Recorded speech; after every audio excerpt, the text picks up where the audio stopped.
Settle down, brother. This is the Quarter Report. South Africa is a movie. Welcome to the watch party. And the only appropriate way to start this is with one of my favorite viral sounds.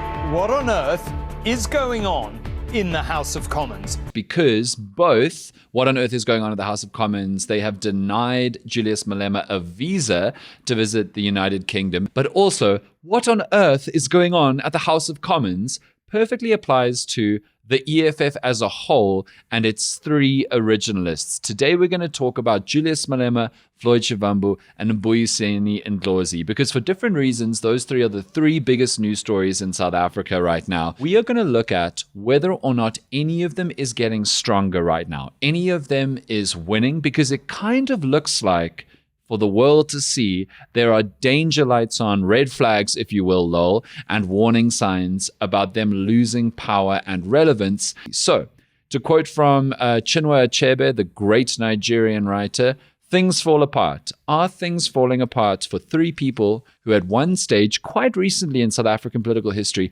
looked like they were creating the party that would take over from the ANC and the party that called themselves governors in waiting in South African politics?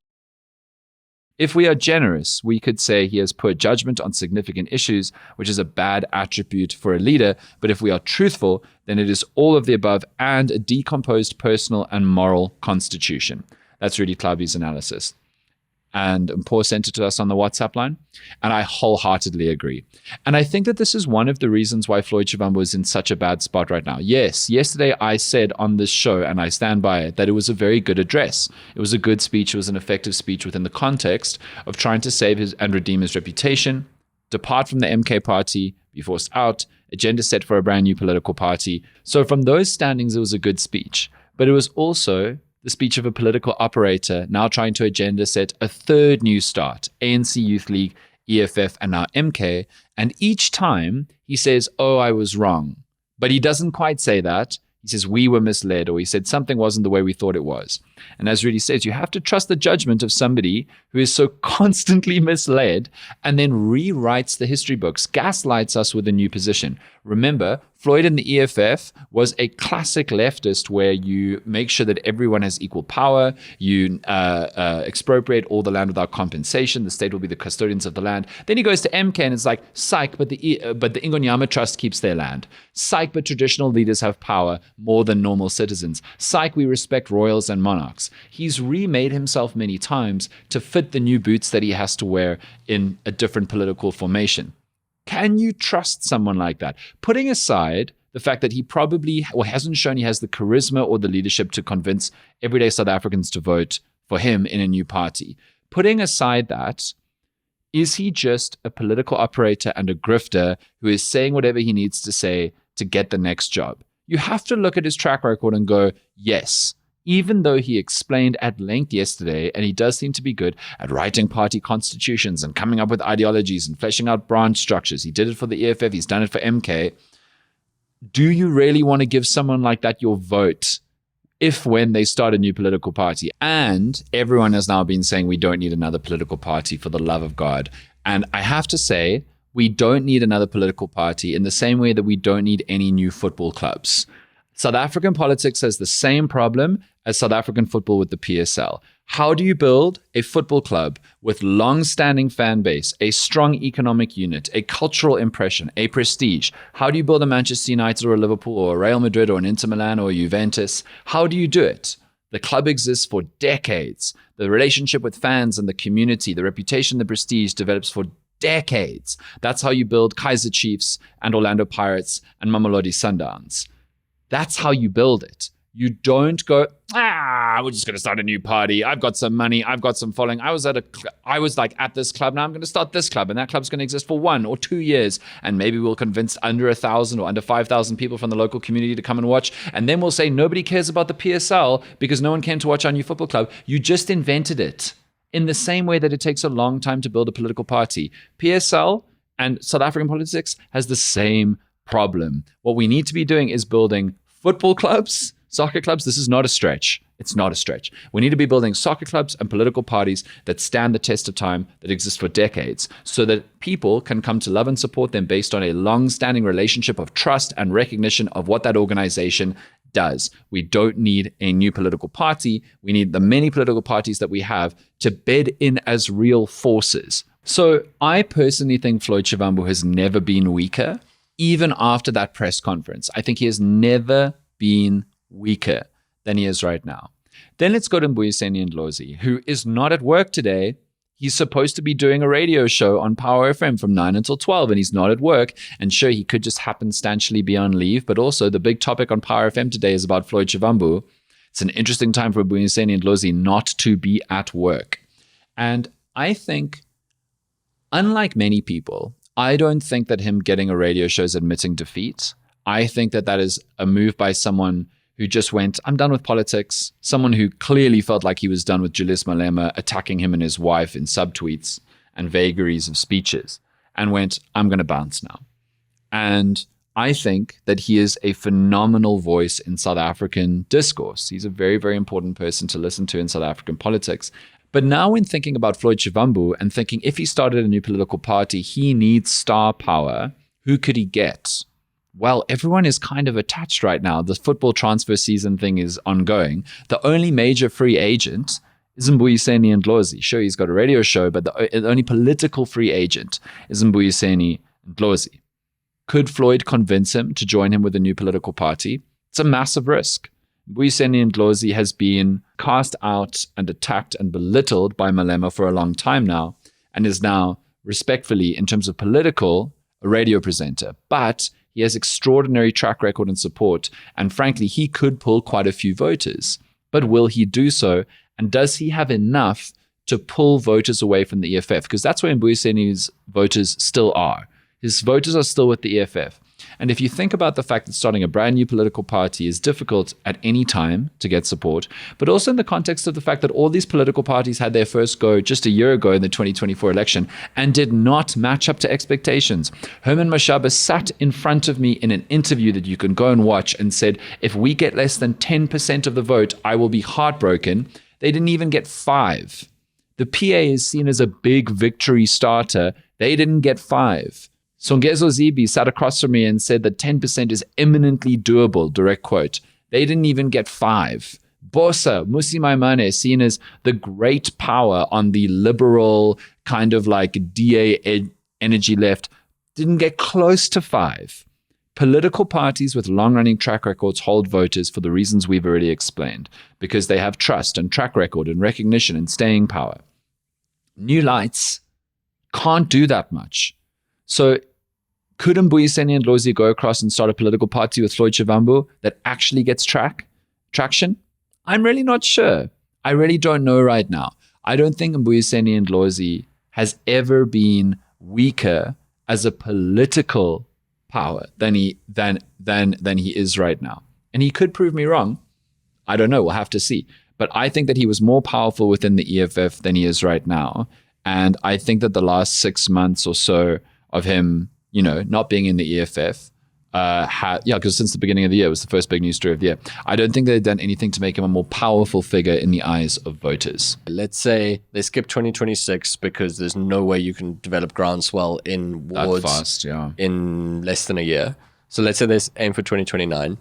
Let's say they do incredibly well, get a whole bunch of buzz, get a whole bunch of coverage. They'll probably end up at a Bossa rise. 1 or 2%. 1 or 2%. Let's say 2 seats in parliament. Ndlozi has been at such higher levels than that. And you think he's going to put 5 years of effort behind something just to end up where he was already? Because he was the star of Parliament for such a long time. He was the box office. No, you're totally right. You're totally right. And that leads us on to Malema. Shivambu called the EFF a cult. Many people have called the EFF a cult. When you look at it, and apologies to, and I'm very, very happy to hear disagreement about this. But on the facts, Malema runs the EFF. Anybody who crosses him leaves, is actively pushed out of the EFF. Naledi Cherwa had a moment and then was demoted and now has been put back in as a parliamentarian. But the message was very clear. Malema has changed position a couple of times, and a great example is the Chirwa example. And many EFF people just, he can do no wrong. There is no criticism. It's like all part of a grand strategy, or he didn't really contradict himself, or like he is actually in control, or this was some kind of master plan. A key element of a cult is the supreme leader can do no wrong, cannot be criticized, cannot be crossed, and anybody who does displease him, and it's always a him, basically always a him, is out. That is the nature of a cult. And when you look at the EFF right now, particularly their top six, or the five around Malema in the top six, sure, they've all got a degree of following, but they're not power players. They're not people who has anybody ever voted for. The people who could have ever been imagined to be helping Malema and getting more votes for the EFF are now gone. And the EFF is still living in a sub 10% of the vote reality. They went backwards for the first time in the last election. They have never gone backwards. It immediately undercut the sense that they were the place to be. The momentum was lost. They didn't look like governors or leaders of government in waiting anymore. They're under 10%, and they've lost some really, really big names. Malema has aggressively, in the last year, tried to change the narrative, and he has inserted himself into the biggest conversations, specifically through taking on Trump, taking on Israel, being loud on the international geopolitics circuit, trying to make as much noise as possible, and Kill the Boer, the song, he may well genuinely want to sing it a lot.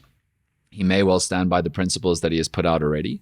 And I think he probably does believe what he says he believes about the importance of Kill the Boer and how we will not let the former oppressors silence us and police our struggle songs in the way that we sing about revolution and creating a better African future for Black people. But what's also true is that he uses Kill the Boer for relevance. Malema is a world-class spotlight occupier. He's a world-class center of attention guy, which makes him a world-class politician.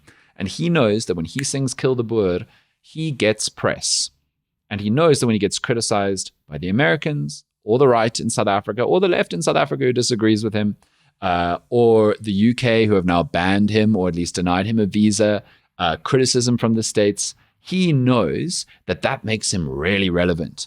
And that makes his supporters, many of his supporters, back him. When Gates and McKenzie says no more Kill the Boer, Malema looks like the guy who's being attacked for standing up for Black South Africans and standing up for Black South African struggle history and identity and culture. So he uses Kill the Boer in particular as his best, arrow in his quiver, of many arrows in his quiver, to dominate the headlines and constantly be relevant. And that's important. But I will remind you that he's been doing this for a long time. And he's been doing this since before the EFF went backwards in the last election. And so I don't know if him continuing to do this and getting more press for it this year or since the last election has made him more electable in the eyes of his voters. It's not a new thing. It's not a new offering for his voters. And I'm not sure that the EFF has done much else. I don't think the EFF has achieved anything since the last election, besides Sinawo Tambo and co-EFF leaders on the VAT increase. They did very good messaging there. They dominated the discourse and the conversation. That, and obviously, as we said at the time, the EFF joining the DA's case, meaning that it was partially a win for the EFF when we finally got a budget 3.0 that didn't have a VAT increase. That could help them, but I'm not sure if that will end up being an EFF victory that will cause voters who left the EFF to come back or new people to consider the EFF. And so I don't know. Maybe Malema was weaker when Shivambu left and Ndlozi left late last year, and he's a bit stronger than he was late last year. But I still think he is in the weakest era of his entire political career since he got leadership within the ANC Youth League all that time ago. And the EFF is not a new party anymore, by the way. It's longer than a decade old. It's not a new political offering. But I don't know if besides the VAT increase moment, they have offered anything significantly new in the last year that could attract more voters, get them more support in the 2026 local government election. And so when you look at the Shea Amigos, you might be thinking things fall apart. Now, I'm not writing the eulogy of the three original, musketeers of the EFF. They're all unbelievably capable, powerful, effective politicians. I don't think that any of their careers are ending anytime soon, but I'm not sure if it has ever been bleaker for all three of them than it is right now. But I would say of the three, I would personally reckon that Ndlozi has probably come off best. And Shivambu worst. I would say, yeah, Ndlozi best because of his media career. He still gets to be in the spotlight and utilize his public And he's persona. got huge fans. Yeah. I would say Shivambu, despite the fact that he's posting thirst traps of his own political career now, the general narrative that I've seen, particularly online, is this man is washed. Yeah. And I think the Malema thing, in terms of making himself the boogeyman for the right, has worked since 2013, essentially. But how long can that last? How long can you not achieve something and just be rhetoric? So And I think it was working when he had momentum going up.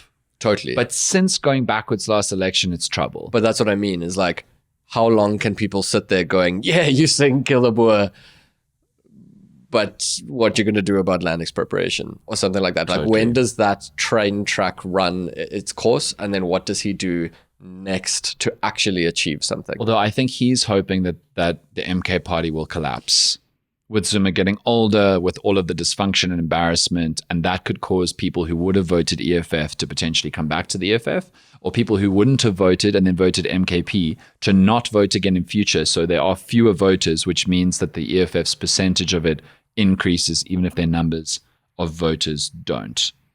So we would love to hear what you think about this one. I know that people from all sides of the political spectrum are going to have opinions about this one. Thank you so much for your kind attention. The number for the WhatsApp line is 0607 613 436. Chat again on Tuesday.